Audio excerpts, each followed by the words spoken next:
Hi, Sean here from the Trusted Agent Podcast, and thank you for joining us on today's show, where each week we talk to experts both inside the industry and outside the real estate industry to gain their unique perspectives on what they believe real estate agents can do to build their credibility, efficiencies, and connections with others. A huge shout out to our sponsor, Rezo Real Estate Sales Online, who's absolutely revolutionizing how real estate agents deal with prospective buyers and vendors. Their online platform that manages the offers and acceptance process is simple, easy to use, giving time back to the agents so they can do what they do best. All right, so stick with me and let's see who today's guest on the show is. Hi, everyone. Sean here from the Trusted Agent Podcast, and thank you so much for joining us today. Today, I'm joined by Doug Driscoll, the CEO of Starr Partners. And if you haven't met Doug, he is an absolute legend and force. I've been following some of his most recent trips across the globe, and well, what he's achieved over the last year, over his whole career, is certainly to be admired. Doug, thanks so much for coming on the show today. No, thanks for having me, Sean, and thanks for the introduction, exactly like I asked. It's been so good to have you on the show because I've worked in particular with my old role with the wonderful team at Connect Now with many of the Starr Partners offices, and I gotta say you got a really strong bunch, a strong sense of community. I don't see a lot of churn within that banner group, and I don't know if you have plans for expansion, but what's your view at the moment of where Starr Partners is currently sitting? Well, firstly, we're very grateful for the people we do partner with. I mean, you know, without sounding sort of too cliched or cheesy, you know, we sort of Starr Partners by name and indeed by nature. So we're very lucky with the people we currently have. Like any, you know, good organisation, we're always looking to grow, but it's always got to be sensible growth. You know, not just growth for growth's sake. It's not just adding offices, as it were. You know, we genuinely believe in a philosophy of you know, better before bigger, because obviously when we do bring new people on, then clearly they're representatives of our brand, and we also have a duty of care to the existing members that you've just mentioned who have been loyal to us and, you know, market leaders in their respective territories. You bring someone on who's perhaps below par, you know, they're going to perhaps detract from the brand rather than add to it. So we've got to be very, very selective in who we do partner with. And sometimes that's slowed us. But as I said, I genuinely believe in better before bigger. And if you live and breathe that, then, you know, I think the rest will follow thereafter. I agree. How many offices do you have in the network now? 26. 26. And one thing, an observation I will point out with the offices that I dealt with in particular, there seemed to be a very good balance in both the sales and property management side of the business as well. You know, I think the teams work really closely within those offices. Fair to say? Yeah, and if you look at the breakdown and the makeup of our organisation, we actually have a very even keel. You're right, sales and property management. You know, look at the income, it's almost split 50-50. The personnel, it's split sort of 50-50. You know, even things like gender is almost split straight down the middle as well. And that's not manufactured, that just so happens to be organic. I'd love to say that was something that we did, but it's just the way the cards have fallen, I guess. But you're absolutely right. You know, we have an equal focus on all facets of real estate, I suppose. Now, it's quite an unusual Australian accent you have there, a bit like myself, I guess. For those that haven't met you or know your backstory, can you give our audience a bit of an idea of how you came to Australia and how it all started for you coming into the real estate industry? Well, it's a very astute observation. You're absolutely right. I don't herald from these parts originally. So I've spent most of my life in the UK. But 12 years ago, I kind of grew a bit fed up with the weather over there, decided to move to sunnier climes. So I moved to Australia. I've always only ever worked in the real estate space. When I completed my academic studies, you know, like a lot of people, wasn't really quite sure what I wanted to do in my life and sort of fell into the industry, you know, by chance, really. And again, that's a tale you hear, you know, hundreds of times over in our industry, really. Our industry is sometimes like the French Foreign Legion. It's almost, it takes all comers, isn't it, really? But you know, when I moved to Australia, I didn't have anything lined up. I didn't know a soul. You know, I was a bit like Dick Whittington. I had my you know, my bag packed, and you know, I was seeking employment. And then, you know, I had a few decent opportunities on the table, but I decided to go Starr Partners because I just felt it was a good fit. And as you alluded to earlier, there's some really tremendous people within my organization. I'm not just saying that to be sycophantic. I genuinely mean it. Some amazing people in my organization. And, when I got a sense and feel for that, obviously, naturally, that was something I gravitated towards. And then, the rest, I suppose, is history. But the 12 years has flown by. It's crazy. It only feels like half that to me. I gotta say, so what was the role that you first joined in Starr Partners? What was the role? It was kind of a CEO in waiting, I suppose. The CEO at the time was a lovely fella, but he was fast approaching retirement age. So I suppose I was employed not prematurely, but with one eye on the future, as it were. And then I moved into the CEO role within probably 6 to 9 months of starting. And then probably a further 6 to 9 months after that, I started acquiring, shareholdings from different partners within the business, to the point now where I'm the majority shareholder. Excellent. And congratulations on that as well. With Starr Partners, how long was it in business before you came on board? I've been around since 92. So yeah, I mean, their success and their reputation was extraordinary, way before I ever joined. So as much as I'd like to take a lot of the credit for it, I just jumped aboard the locomotive, I suppose. But yeah, they were established in 92. So 92, and then you came in. Okay, so we're talking about 2010 thereabouts. Yeah. They would have experienced quite a few changes, even from the 92 to 2010 era in real estate as well. I imagine coming in from overseas and a CEO in waiting, a banner group that's been in business for 18 years, you would have probably had a bit to prove, I guess, coming into the role. Was there any key challenges for yourself and how you were able to navigate that and building the trust within the network? Yeah, I mean, what was interesting is I kind of came here thinking that my reputation would mean something from the UK. And it was quite interesting because I soon realized it meant jack shit, quite literally, excuse my French. And that was quite frustrating. I'd say to people, yeah, but I did this and I've done that. And they were like, so what? I may as well landed from Mars. It was incredible. So I realized very, very quickly that my previous experience and knowledge, also more so my experience than knowledge, I guess, stood for very little. So a lot of the time, that's your calling card, right? You lean on that and you leverage it. I didn't have that privilege because people weren't interested, sorry, mate, don't care what you did over in Pommyland. What have you done here in Australia? So I had to almost not start again, far from it. But I had to very much earn people's trust, right?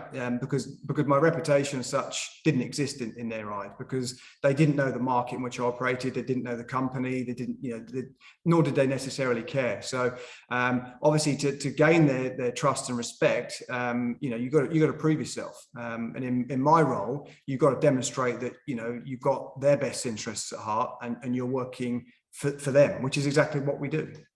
Yeah, and it's not really a far stretch of the bow either in terms of what real estate agents have to do every day for their vendors as well.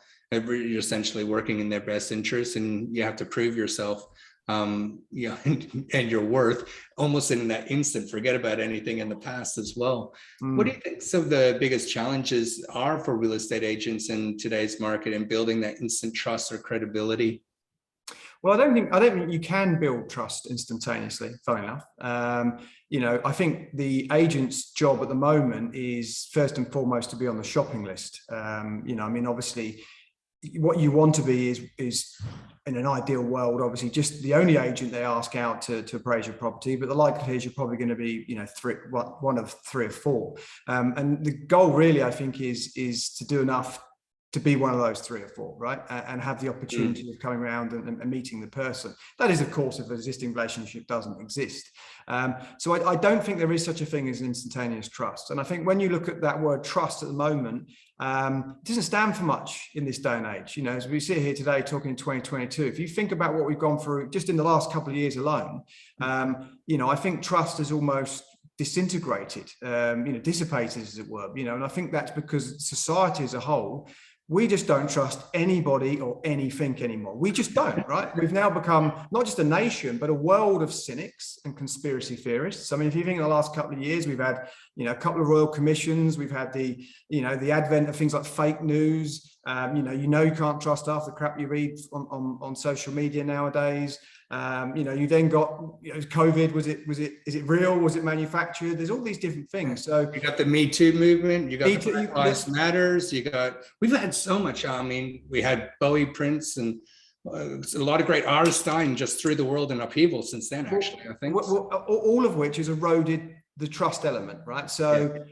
From my point of view, I don't think agents should focus on trying to build trust, because if they operate with, honesty, integrity, all these different things, which are hopefully a given, that will naturally follow. I think what they should do is be demonstrating that they're the agent for the job, right? They are the person that can best serve that client's needs, get them the best price, get them the best outcome.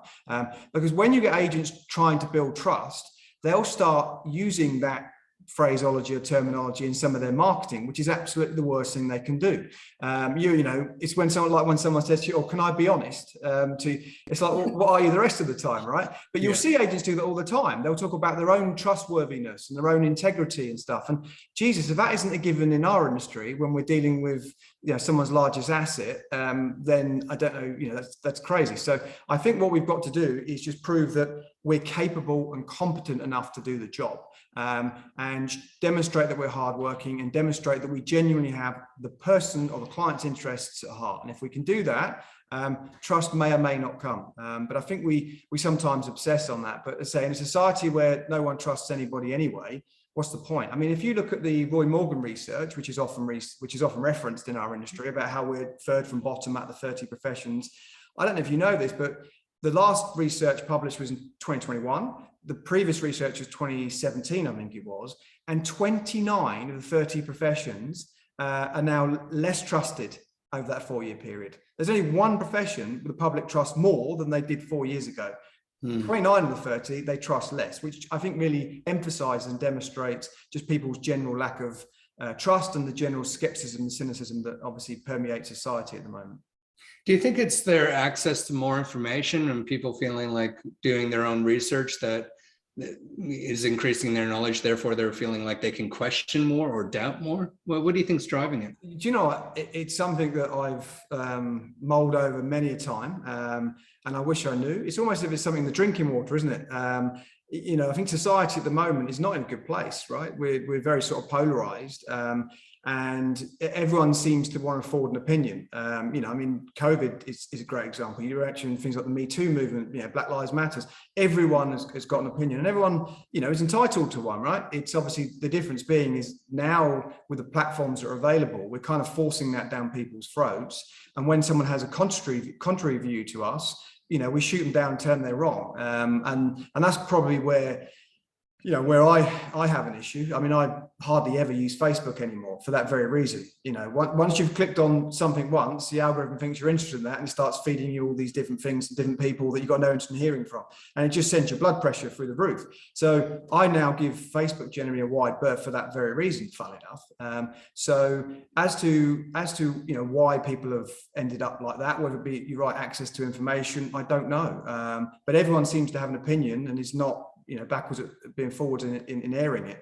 I think I read the quote the other day and it said that if you don't watch the news, you're uninformed. If you watch the news, you're misinformed. And it's just so true, isn't it, really? I have no idea what to believe about any of these things. But one thing I don't do is waste too much time and energy, concerning myself with it, because it's outside of my remit, it's outside of my control. I'm not going to exert too much energy. I'd rather focus that energy on more positive traits, to be quite honest. It's funny you should say that. I was doing a small series in the first run of COVID. It was actually about resilience, and it was right before COVID-1 hit. And I was interviewing some people, and I was talking to Rick Rushton out of Victoria, and he was talking a bit about that don't watch the news. It's outside your control as well. And then we started looking at the numbers. And then the whole society started watching the news again. And it became this conversation piece that it seems like it's, as you and I talked about off air, it seems to be dominating every conversation at the moment. And now, as we've gone through the third incarnations of COVID, everyone seems to be watching the news and so many different topics of opinion now. And listen, if it wasn't COVID, it'd be something else. You know, I mean, you mentioned Me Too, Black Lives Matter. There's numerous other things. There was definitely something bubbling beneath the surface anyway. And I think what we're seeing is the darker side of social media and what it's created, really.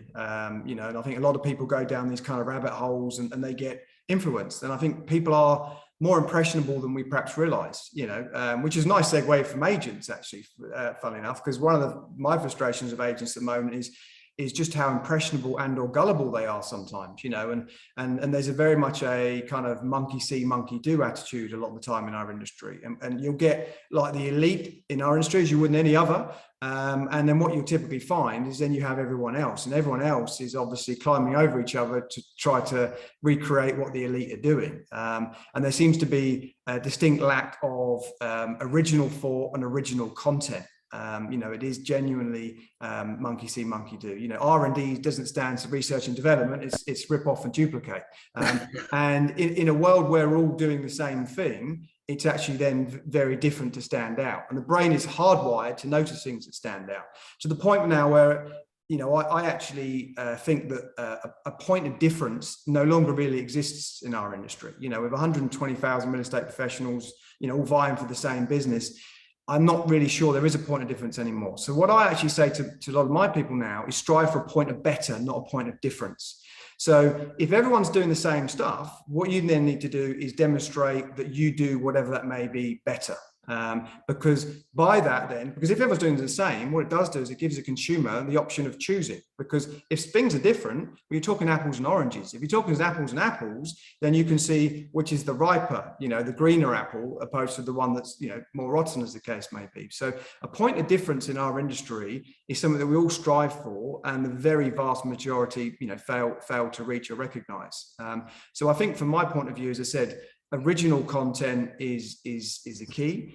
Content that is a representation of the person or the agent as well. That's the other thing.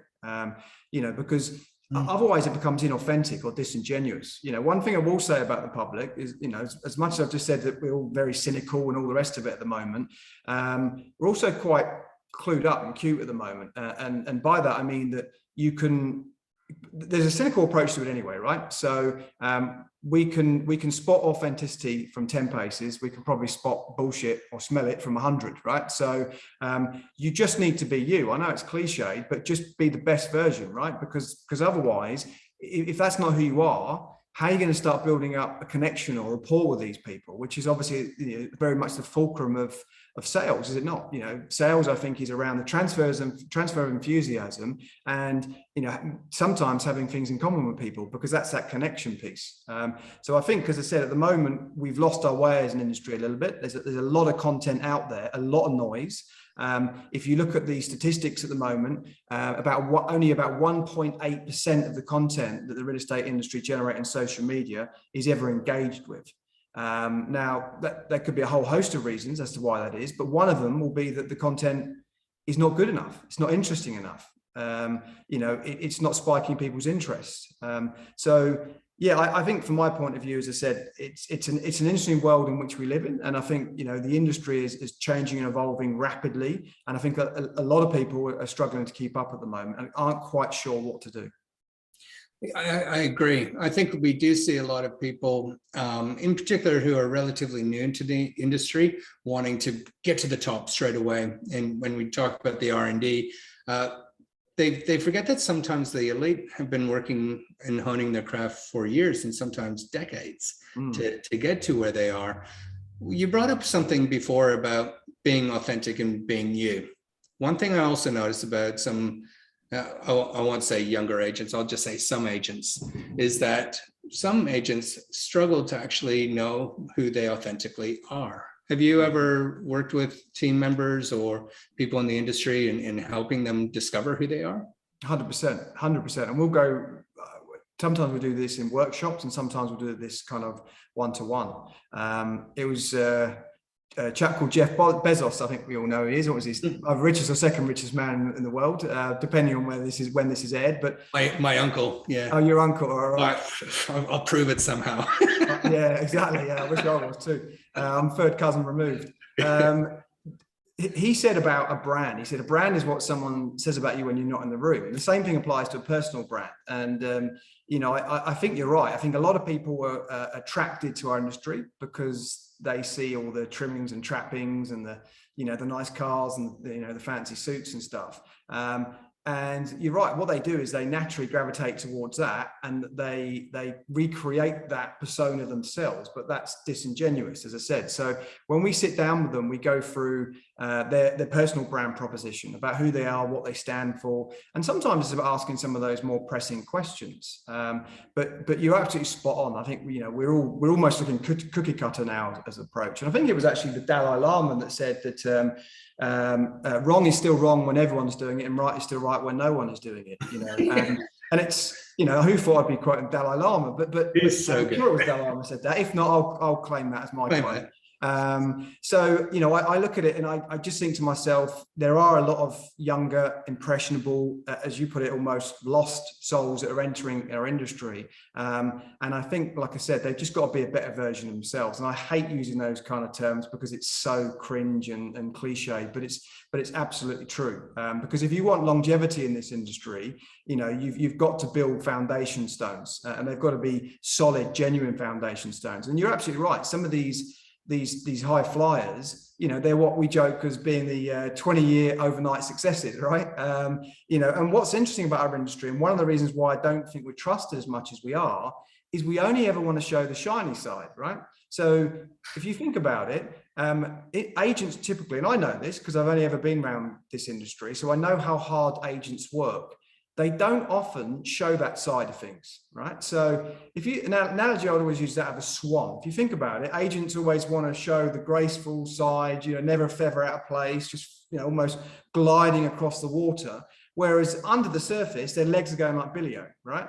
And I think from my point of view, I don't think the public have the respect, forget the trust, the respect for us as an industry. And I think, like I said, trust is, as I said, that is earned, and that's a difficult thing to do, as we've just touched upon. Respect is the key to me. And I think, obviously, if people only realized how hard agents worked and what hard graft it is, and the hours, not just the hours, the time spent away from the family. We were talking about sacrifice off there. The sacrifices agents make, even the sacrifice Friday nights. You want to get a few beers in our industry on a Friday night? Forget it. Game day Saturday, right? You've got to be on it.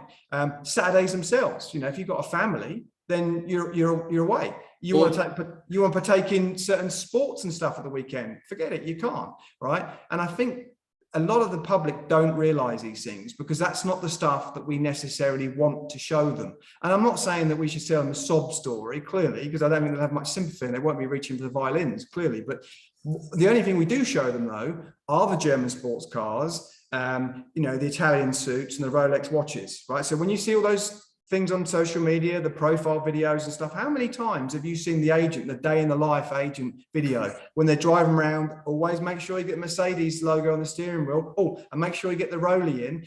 How do we honestly think that's going to make us be perceived? Seriously. I mean, if you stop and think about it, quite frankly, I think it's borderline vulgar, really. So we're not going to gain respect by promoting ourselves in such a manner. And I think we've just got to show behind the scenes, as it were, under the hood, show people sometimes the human side. And I think that's the key for marketing, and any young agent watching this, human being first, estate agent second, because if people are going to engage you on any level, they'll want, I think most of the time, a sense of knowing who you are. They want to like you, preferably, clearly, but they want to know a bit about who you are, and they want to know that you're going to go into bat for them, and they want to know that you're going to do the very best job possible. There are others who just want the cheapest fee, clearly, but I think most people, given what's at stake, as I said, will want someone who's going to work extraordinarily hard for them. Yeah. Do you want cheap or do you want better? Yeah, absolutely. And I said, even those top agents, it depends on the area of operation. I do recognize that every market's different. I mean, there are 660 suburbs in Sydney, and every suburb is different. Not one size fits all. So in the more salubrious, affluent suburbs, that kind of showy approach and the fancy cars and stuff, that's almost, dare I say, a prerequisite for some of those people. If you didn't turn up in the very least a Bimmer or a Mercedes, maybe you'd be frowned upon. I don't know. But then conversely, if you're in some of the suburbs where it's a lower socioeconomic area, and you turn up in a 200 grand Merc and pull up on the driveway, I'm not sure you're going to be able to justify your 2.5% fee quite as easily, or indeed just not get kicked out straight away anyway. Or in fact, the vendor might not even answer the front door. I don't know. But so I think from my point of view, there's an elite of our industry, and a lot of them will work in the perhaps top end of town, for want of a better term, and everyone else is kind of striving to be like them.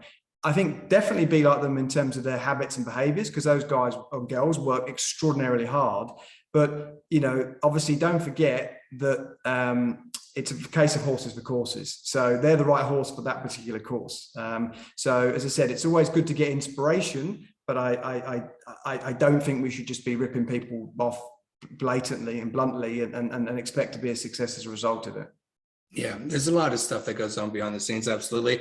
I can't remember who I was talking to, someone just recently, and they're saying that they had knew of an agent and in Western Sydney, and they bought themselves like a Porsche, or I can't remember exactly what the car was, and it wasn't received too well from the community. So he ended up selling it and going back to his car beforehand, and he said it just didn't feel right, and it didn't fit in my environment either. So I don't know why I did it, but yeah, there you go. Yeah, well, agents you'll often hear talking about, immersing themselves in the community and all these kind of buzz terms and phrases and stuff. And again, that's a perfect example, right? That's not befitting of the people that you serve, right? And again, we wonder why we have a trust or respect issues and problems. We turn up in a top of the range Porsche it's probably worth half the value of the house they're going there to value. It doesn't fit. That's not to say people can spend their money how they wish, by the way. I mean, if someone works hard and they've earned it, hey, who the hell am I to tell them what car they should drive or what suit they should wear? But I think they just need to be mindful. Aware. They need to be mindful of these things. And I think for me, even if you do enjoy the finer things in life, that's fine. But a lot of time you need to adapt to your circumstances and your environment and be a bit of almost a chameleon somewhat. But I also think, as I said, that's a sign of respect. Because if you're turning up in a top of the range Porsche, it's worth half the value of someone's house. You don't know why they're selling. They may have lost their job. They could be going through some sort of financial hardship. It's probably not the message you want to be sending out there, from the outset, is it? No, not at all. You used a couple of words I'd like to just hone in on, and maybe it's probably the advice that you would give to agents who are looking to build more credibility, efficiencies, and connection with others. We call it the Trusted Agent podcast, but you use the words better and you use the words best quite a bit throughout this. You yourself are quite a successful man. Your fitness is top of the game. You love to travel. Is that something that you've always had in you? Is that striving to be better and best? Yeah, look, I mean, I suppose though it's what metrics are you using? What framework you're using? Because I think in what I do, for argument's sake, I suppose there aren't as many obvious metrics around, best and better. Whereas you're talking about maybe a sales agent, clearly there's things like their market share, their GCI, and that kind of stuff. So it's far easier to measure. It's far more quantifiable or tangible. I suppose from my point of view, it's around personal development as well. Just making sure that I'm better every day in every way. Again, a bit cliched, but again, you've got to have goals, you've got to have aspirations, you've got to have ambition, and obviously you have to put certain, I suppose, KPIs, if you want, for want of a better term, in place, because it doesn't just happen overnight. The journey of 1,000 miles is, a single footstep at a time. And I think from my point of view, as I said, just understanding if you want to achieve something, well, how do you get there? And ensuring that, as I said, you have bite-sized chunks, because otherwise it just becomes kind of overwhelming. In our industry, certainly with sales agents as well, I think there's an obsession or infatuation around $1 million agent and that. And I look at that and I go, well, what does that actually mean? And if you actually look at KPIs and you actually break it down, the idea of that would be better served if we actually went, well, what does $1 million actually look like in terms of the amount of phone calls or connections you need to make a day? Because when you watch, Australian Open's on at the moment, when you watch, I was about to say Djokovic then, when you watch another top tennis player, I'm a big Federer fan, right? At the end of the day, all they ever do is they just literally concentrate on the next point. Everything's gone before it, they cut it out. You won't see them obsessing over the scoreboard and stuff like that. It's one point at a time. And I think that's exactly the way that a top agent should operate, and does operate, by the way, in that they will look at each day as, right, I need to make this amount of calls or connections, because that amount of connections will, equate to a certain amount of listings, which equates to a certain amount of sales, certain amount of GCI, all of which goes towards that big, hairy, audacious goal. But it's funny how we focus on the big number, right? The final journey. Real estate is about it's about inputs, not outputs, and it's about a series of small infinitesimal things that add up to, one giant, great big thing. And I think agents sometimes can get overwhelmed with that, but a lot of the agents at the moment, they like all these things. One of my favorite expressions I always use is, all cats like fish, but most don't like getting their paws wet, right? So they love the idea of it, but they're not prepared to do what it takes. And ours is a fairly simplistic industry, and I keep using the term connections. The more connections you make, the more opportunities you create. It is as simple as that, unless you're just bad at what you do, right? And you annoy people. But if you've got something about you, you're quite gregarious, outgoing, knowledgeable, you don't need to be the best salesperson. The person that connects with the most people is normally the one that's the most successful, believe it or not. And again, that's something you don't see a lot of the time on the social media channels of a lot of these top agents. Those agents will almost have the phone glued to their head, right? Glued to their head. They are on the phone all the time, and that's really, what happens. And also, I think when you're talking about building relationships to people, one of the key attributes of building relationships is information. So relationships and trust, to an extent, are built on information, not promotion. Because our industry is constantly begging and bragging, right? So if we want people to speak to us, we want people to respect us, we want people to trust us, we've got to be informative. We need to become the authority. We need to be able to demonstrate to them that we can help them and their needs. But we typically don't do that. Even things like testimonials, let's be very clear on this, they're marketing. That's what they're for. They're really for marketing. They're not for self-improvement. Because what we do is we actually seek good feedback, not feedback. Now, that's a human trait. It's something to do with our industry. I would do the same thing. I don't want someone telling me I'm crap at what I do. I'd much rather someone, blow smoke somewhere. But the reality is that, you look at testimonials, we're obsessed as testimonials at the moment, but it's a marketing thing. It's not a self-improvement thing, so maybe one of the things that we need to start doing is actually finding out, well, why are we the third least trusted profession, and actually delving deeper into that, because we all know it. Has anyone actually stopped and dissected that Roy Morgan research? Because I would love to know more about it, right? And I've looked at it, but there's only basic detail there, because I would be asking questions like, well, how many people were interviewed? What were the questions they were asked? Was one of the qualifiers that they have had to have had experience with a real estate agent, i.e., maybe bought and sold in the past, and all these different things. So where are we falling short? Because I actually think that a lot of buyers, for argument's sake, don't trust us. But I think you find that most sellers probably do, because most sellers will have had that insight into how hard we work and realize that we're on their side and serving their best interest. But most buyers don't trust us, which is interesting. I know buyers are sellers and stuff,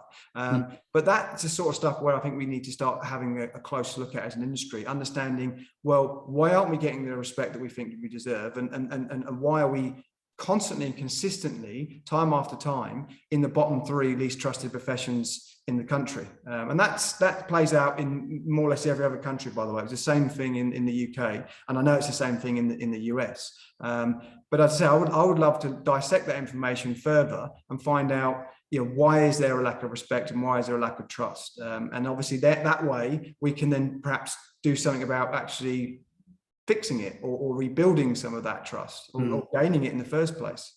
I blame Hollywood. Of course, yeah, it's all Hollywood. And how they're perceiving real estate agents. It's totally unfair. I love that you talked about personal development quite a bit in today's episode. So many people stand there and waiting for the world to change or the environment to change for their outcomes to change. But you're a strong believer in that you yourself need to change. I love the analogy of the cat and the fish. It's a good one. I love that. So how do we summarize for those agents that are, looking to close the gap in credibility, efficiency, and connection? We've talked about being authentic self. We've talked about personal development. We've talked about being an authoritative person in your community, being, connected with your community, connections overall. Is there anything else that you would offer our audience? Yeah, look, I mean, one of the things I referenced earlier was Jeff Bezos's quote around brand and about it being what someone says about you when you're not in the room. Well, has anyone ever stopped to go through that exercise? Because that's one of the things I've recommended for your agents in our group. Find out what actually people think about you. Now, you have to have quite a thick skin to do that, trust me, because we all like to think we're actually better than we actually are, right? And that's not just in professional life and personal life, right?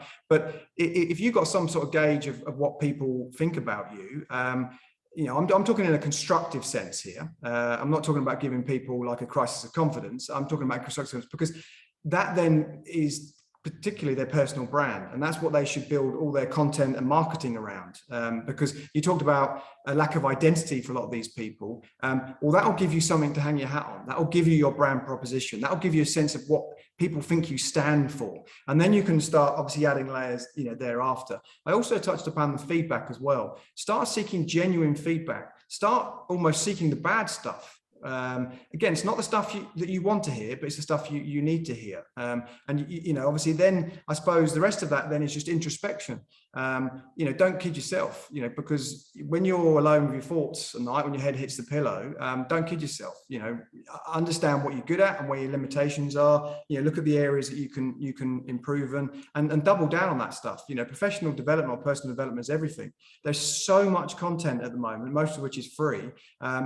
I think for me, one of the other keys is what I refer to as cognitive humility, right? That's one of the things that I always try to practice. And by that, I'm talking about be humble enough, or at least try to be, that you realize you don't know everything. Now, I'm a know-it-all. I'm a smart ass, right? I make no bones about that, right? Or that's at least what I am outwardly. Internally, I realize that, I know very little and I've got a hell of a lot more to learn, right? So I spend at least an hour a day learning stuff. And it's not just obviously real estate stuff. It can be about anything and everything, really. So, demonstrating cognitive humility is key. And also curiosity. I think the best people are often the ones that continue to want to learn, are curious to learn.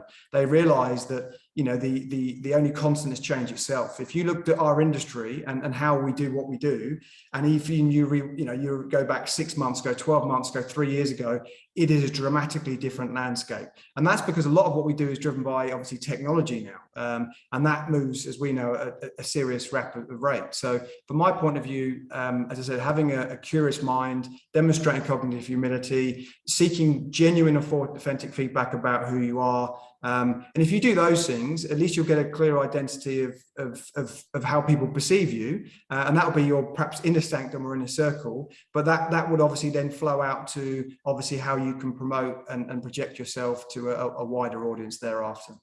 Really great tips.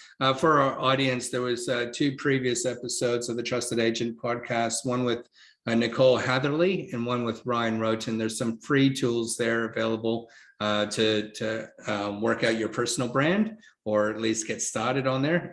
So check that out. And I recommend everybody should have an NPS program that doesn't just get the positive reviews, when things go wrong, your detractors will tell you about it as well. And that's an opportunity, and that's a real great opportunity for us to jump on board and do something about that. Great. Doug, thank you so much for your time today. It's been an absolute pleasure spending some time with you. I wish you every success. For anybody in New South Wales or perhaps interstate looking to join Starr Partners or reach out to you, how can they do so? They're very welcome to email me with just douglas@starrpartners.com.au, or they're welcome to contact our head office, and I would love to hear from them. But if anyone wants to connect, obviously, you're welcome to email me. You're welcome to connect on Instagram. I wouldn't say Facebook because I said I don't hardly ever use it now, but maybe LinkedIn. I'd love to hear from people, and even if it's not just a case of wanting to know more about Starr Partners, I love talking to people in the industry, right? Because we're all in this together. I genuinely believe in that kind of, not competition, but co-opetition, right? So from my point of view, if anyone wants to continue the conversation, I would be delighted to hear from them. I really would. Doug, you're an absolute legend. Thank you so much.